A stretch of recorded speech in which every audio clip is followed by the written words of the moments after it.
This is breaking news from the Las Vegas Review-Journal, sponsored by Michael Gaughan's South Point Hotel, Casino, and Spa.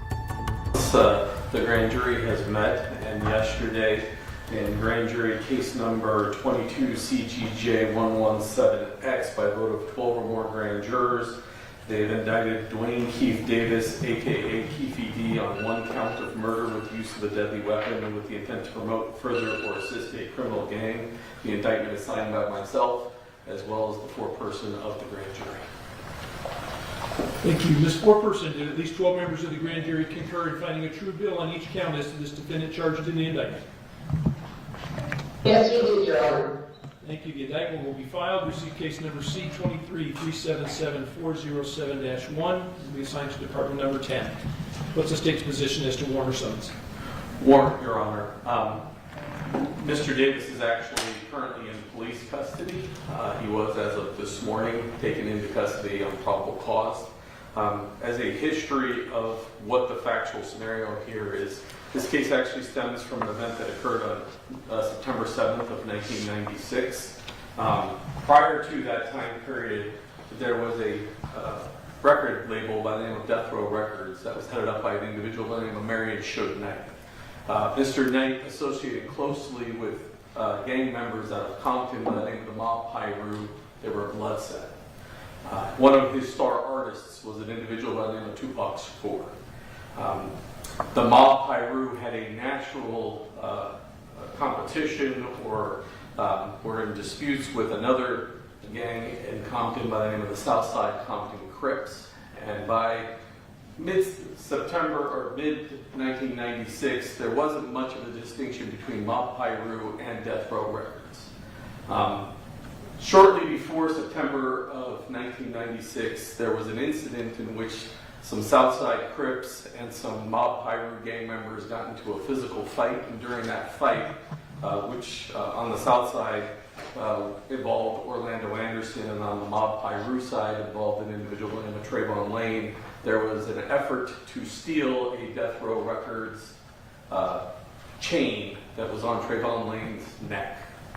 That caused an increase in the tension between the Southside Crips and the Mob Piru. Fast forward to September 7th of 1996, there was a fight here in Vegas, Mike Tyson versus Bruce Seldon. It was routine for the gangsters from Compton to come up here, both Southside and Mob Piru. In addition, recording artists would show. And so Marion Suge Knight and Tupac Shakur went to the fight, as well as members of the Southside Crips went, and Marion brought his entourage, which involved Mob Piru gang members, including Trayvon Lane. One of the Southside Crips that was present happened to be Orlando Anderson. And as the Tupac Shakur entourage left out the MGM, Mr. Anderson was alone in the elevator bay at the MGM. Mr. Lane notified Mr. Shakur that Orlando Anderson was one of the people who tried to snatch his Death Row Records chain, and Mr. Shakur then attacked Mr. Anderson, as well as the entourage joined in, and there was a giant beatdown of Mr. Anderson. Mr. Anderson's uncle is Dwayne Keith Davis, who was also present.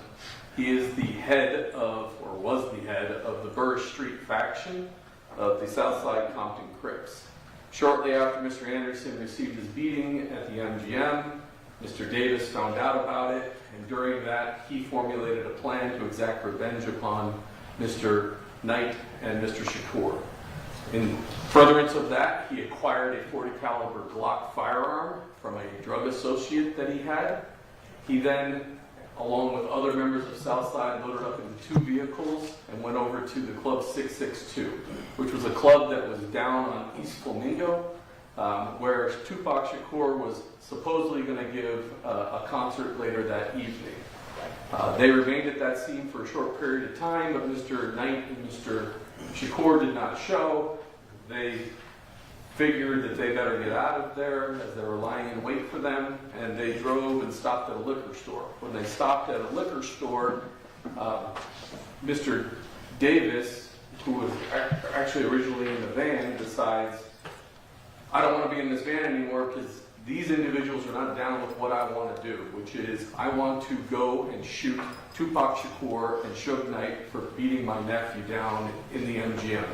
And so he gets into the Cadillac and he provides the .40 caliber Glock firearm to the two individuals in the back seat.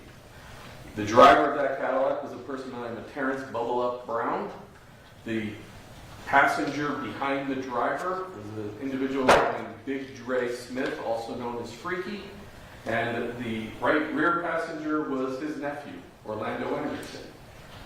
They then drove westbound on Flamingo, and as they were heading westbound on Flamingo, they happened to see the caravan that included Mr. Knight and Mr. Shakur driving eastbound. There was an order for them to do a U-turn. They did a U-turn. They pulled up next to the vehicle, and the rear passenger fired a number of rounds out of that vehicle, striking Mr. Knight in the head and Mr. Shakur several times, and then the vehicle headed south on Cobalt. Most of this kind of broad outline of facts was known to police as far back as 1996. What was lacking was admissible evidence to establish this chain of events that occurred that night. In 2018, Mr. Davis began making public statements about his involvement in this crime on a show called Gangster Chronicles.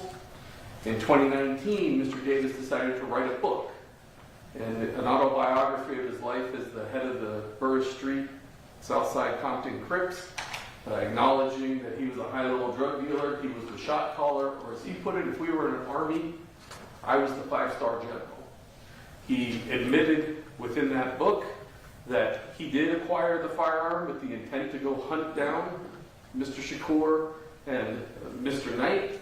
He admitted to being the front right passenger in the white Cadillac, and that he was the on-ground, on-site commander of the effort to kill Tupac Shakur and Suge Knight. Since 2019, he's appeared at least 8 separate times in promotion of this book and repeated various versions of these events, all of which he acknowledges that he is, in fact, the person that ordered the death of Mr. Shakur and the attempted murder of Mr. Knight. And so at this point in time, Judge, the proof is evident, the presumption is great that he is responsible for the murder of Tupac Shakur, and he will be found guilty of murder with use of a deadly weapon with the intent to promote, further, or assist a criminal gang, and I'd ask for a no bail warrant for his arrest. Based on those representations, the court finds that proof is evident, presumption great. Warrant will issue with no bail. My notes show that the defendant is not in custody. You said that he is. He was picked up by police walking outside his residence this morning. Okay. He's going to be booked into the Clark County Detention Center on this warrant. And so 1 week, which should be Wednesday, in front of Judge Jones at 10 o'clock. Okay. Or at 8:30, Department 10. There's no lower court case that needs to be dismissed, correct? Correct. I'm showing 48 exhibits with some 1A is also included. 1A, 1 through 48 plus a 1A. Do you want those all lodged with the court? Yes, sir. The exhibits all be lodged with the clerk of the court. Court orders a pretrial release assessment.